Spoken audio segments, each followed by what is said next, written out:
ಓಂ ವಿಶ್ವಾನಿ ದೇವ ಸವಿತರ್ದುರಿತಾನಿ ಪರಾಸುವ ಯದ್ಭದ್ರಂ ತನ್ನ ಆಸುವ.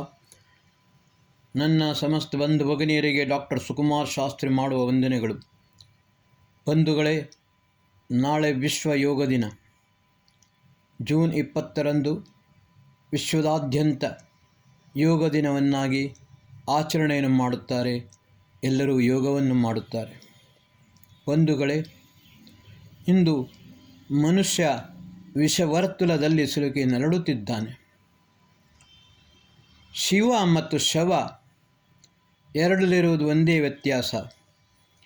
ಯಾರು ವಿಷವನ್ನು ಅರಗಿಸಿಕೊಳ್ಳುತ್ತಾನೋ ಅವನು ಶಿವನಾಗುತ್ತಾನೆ.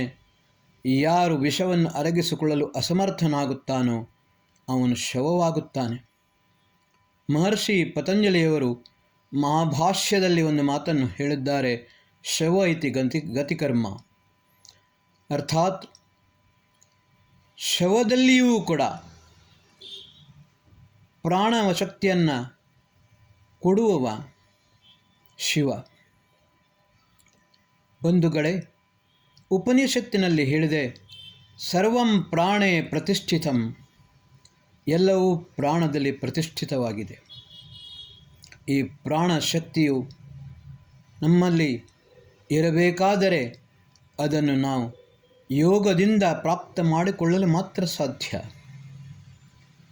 ನೀವು ನೋಡಿರಬಹುದು, ಕೇಳಿರಲೂಬಹುದು, ಇಂದು ಅತ್ಯಧಿಕ ಉಷ್ಣದಿಂದಾಗಿ ದಿಲ್ಲಿಯಲ್ಲಿ ಅಥವಾ ವಿಶ್ವದಾದ್ಯಂತ ಸಾವಿರಾರು ಜನರು ನರಳಿದ್ದಾರೆ, ಸತ್ತಿದ್ದಾರೆ. ಕಾರಣ ಏನು?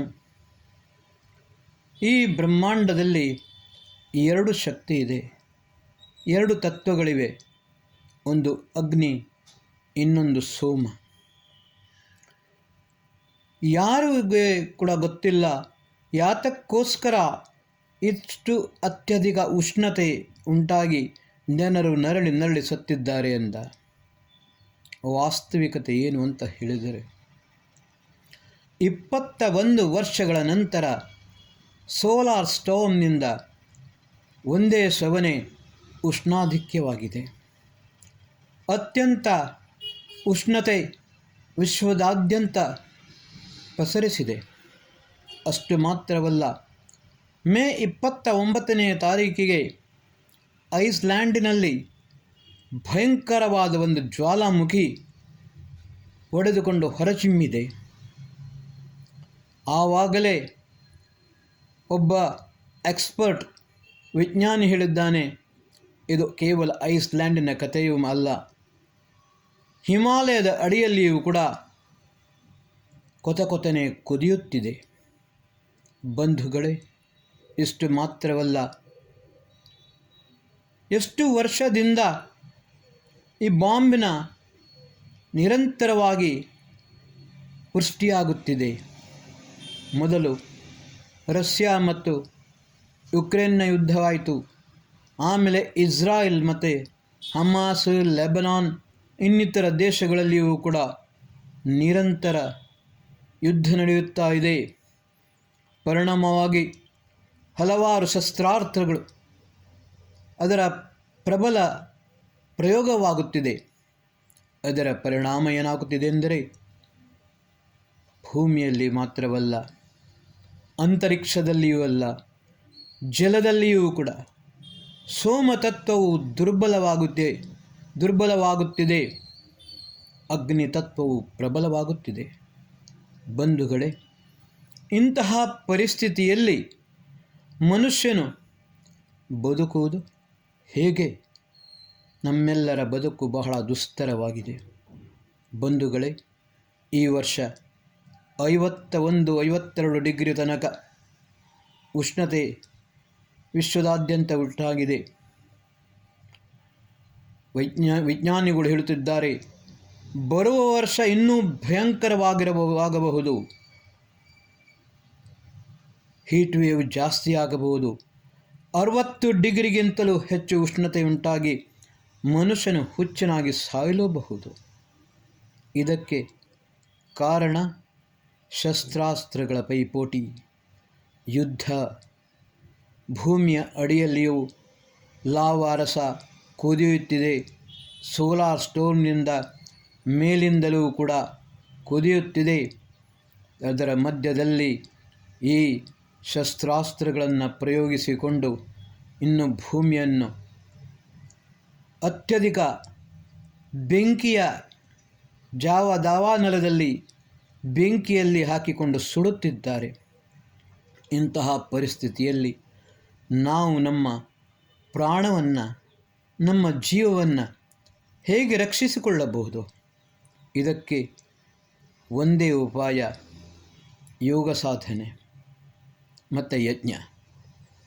ಯುಂಜತೆ ಮನ ಉತ ಯುಂಜತೆ ಧಿಯೋ ವಿಪ್ರಾಹ. ಯೋಗಿಗಳು, ವಿದ್ವಾಂಸರು ಮನಸ್ಸನ್ನು ಆತ್ಮನೊಂದಿಗೆ ಸಂಯುಕ್ತ ಮಾಡಿ, ಮನಸ್ಸನ್ನು ಬುದ್ಧಿಯೊಂದಿಗೆ ಸಂಯುಕ್ತವನ್ನಾಗಿ ಮಾಡಿಕೊಂಡು ಯೋಗ ಸಾಧನೆಯಿಂದ ತಮ್ಮ ಪ್ರಾಣವನ್ನು ರಕ್ಷಿಸಿಕೊಳ್ಳುತ್ತಾರೆ.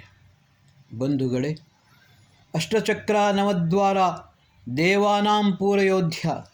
8 ಚಕ್ರ ಮತ್ತು 9 ದ್ವಾರಗಳಿರುವ ಈ ಶರೀರ ದೇವನಗರಿಯಾಗಿದೆ. ಆದರೆ ಮನುಷ್ಯ ಇದನ್ನು ದಾನವನಗರಿಯೇ ಮಾಡಿಕೊಳ್ಳುತ್ತಿದ್ದಾನೆ. ರೋಗದ ಭೂಮಿ, ರೋಗದ ಒಂದು ನೆಲೆಯನ್ನಾಗಿ ಮಾಡಿಕೊಂಡಿದ್ದಾನೆ. ಈ ಎಲ್ಲರಿಂದ ನಾವು ಮುಕ್ತವಾಗಬೇಕಾದರೆ ಇದಕ್ಕೆ ಯೋಗ ಮಾತ್ರ ಸಾಧ್ಯ. ನಾನು ಕಳೆದ 5 ಎಪಿಸೋಡ್ನಲ್ಲಿ ನಿಮಗೆ ಯೋಗದ ಆಸನ, ಆಮೇಲೆ ಪ್ರಾಣಾಯಾಮ, ಯಾರಿಗೆ ನೆಲದ ಮೇಲೆ ಕುಳಿತುಕೊಂಡು ಯೋಗ ಮಾಡಲು ಸಾಧ್ಯವಿಲ್ಲವೋ ಅವರು ಕುರ್ಚಿಯ ಮೇಲೆ ಕೂಡ ಕುಳಿತುಕೊಂಡು ಪ್ರಾಣಾಯಾಮವನ್ನು ಮಾಡಿ ರೋಗದಿಂದ ಮುಕ್ತವಾಗಬಹುದೆಂದು ಹೇಳಿಕೊಟ್ಟಿದ್ದೇನೆ. ನನ್ನ ರಾಷ್ಟ್ರೋತ್ಥಾನ ಎಪಿಸೋಡ್ 48, 47, 48, 49, 50, 51 ಈ 5 ಎಪಿಸೋಡ್ಗಳನ್ನು ನೀವು ಸರಿಯಾಗಿ ನೋಡಿಕೊಳ್ಳಿ. ನಿಮ್ಮ ಜೀವನವನ್ನು ರಕ್ಷಿಸಿಕೊಳ್ಳಿ. ಅದರ ಒಟ್ಟಿಗೆ ಇವತ್ತು ಅವಶ್ಯಕತೆಯಾಗಿದೆ ಸೋಮಲವನ್ನು ಪ್ರಬಲವನ್ನಾಗಿ ಮಾಡುವುದಕ್ಕೋಸ್ಕರ. ಅಥರ್ವವೇದದಲ್ಲಿ ಸತ್ಯಂ ಬೃಹತ್ ಋತಂ ಉಗ್ರಂ ದೀಕ್ಷಾ ತಪೋ ಬ್ರಹ್ಮಯಜ್ಞ ಪೃಥ್ವೀಂ ಧಾರಯಂತಿ ಅಂತ ಹೇಳಿದೆ. ಇವಾಗ ಸತ್ಯವೂ ಇಲ್ಲ, ಋತವು ಅತ್ಯಂತ ಉಗ್ರವಾಗಿದೆ. ಸತ್ಯಂ ಬೃಹತ್ ಋತಂ ಉಗ್ರಂ, ದೀಕ್ಷೆಯೂ ಇಲ್ಲ, ತಪಸ್ಸೂ ಇಲ್ಲ. ನಾವು ಏನು ಉಳಿದಿದೆ? ಒಂದು ಯಜ್ಞ. ಈ ಯಜ್ಞದ ಮುಖಾಂತರವಾದರೂ ನಾವು ಸೃಷ್ಟಿಯನ್ನು ರಕ್ಷಣೆ ಮಾಡಬೇಕು. ಯಜ್ಞ, ದನದ ತುಪ್ಪದಿಂದ ಯಜ್ಞವನ್ನು ಮಾಡಿದರೆ ಈ ಪುನಃ ಸೋಮತತ್ವವನ್ನು ಪ್ರಬಲ ಮಾಡಬಹುದು ಎಂದು ರಷ್ಯನ್ ಸೈಂಟಿಸ್ಟು ಕೂಡ ಹಲವು ವರ್ಷಗಳ ಹಿಂದೆಯೇ ಅದನ್ನು ತೋರಿಸಿಕೊಟ್ಟಿದ್ದಾರೆ, ಹೇಳಿದ್ದಾರೆ, ಪ್ರಯೋಗದ ಮೂಲಕ ಸಿದ್ಧಪಡಿಸಿದ್ದಾರೆ. ಅದಕ್ಕೋಸ್ಕರ ನಾವು ಈ ಯಜ್ಞ ಮತ್ತು ಯೋಗ ಇದರ ಮುಖಾಂತರ ನಮ್ಮ ಜೀವನವನ್ನು ಮತ್ತು ಈ ಸೃಷ್ಟಿಯನ್ನು ರಕ್ಷಣೆ ಮಾಡಿಕೊಳ್ಳಲು ಸಾಧ್ಯವಿದೆ. ಬಂಧುಗಳೇ, ನಾವು ಪ್ರತಿನಿತ್ಯ ಯೋಗ ಸಾಧನೆಯನ್ನು ಮಾಡೋಣ, ನಮ್ಮ ಜೀವನವನ್ನು ರಕ್ಷಣೆ ಮಾಡೋಣ. ಅದೇ ರೀತಿ ಈ ಪೃಥ್ವಿಯ ರಕ್ಷಣೆಯನ್ನು ಕೂಡ ಮಾಡೋಣ. ಈ ಎಪಿಸೋಡನ್ನು ಇಲ್ಲೇ ಮುಗಿಸ್ತೇನೆ. ಸರ್ವೇ ಸಂತು ನಿರಾಮಯ, ಸರ್ವೇ ಭವಂತು ಸುಖಿನಃ, ಸರ್ವೇ ಸಂತು ನಿರಾಮಯ, ಸರ್ವೇ ಭದ್ರಾಣಿ ಪಶ್ಯಂತು, ಮಾ ಕಶ್ಚಿತ್ ದುಃಖ ಭಾಗ್ ಭವೇತ್. ಓಂ ಶಾಂತಿ ಶಾಂತಿ ಶಾಂತಿ.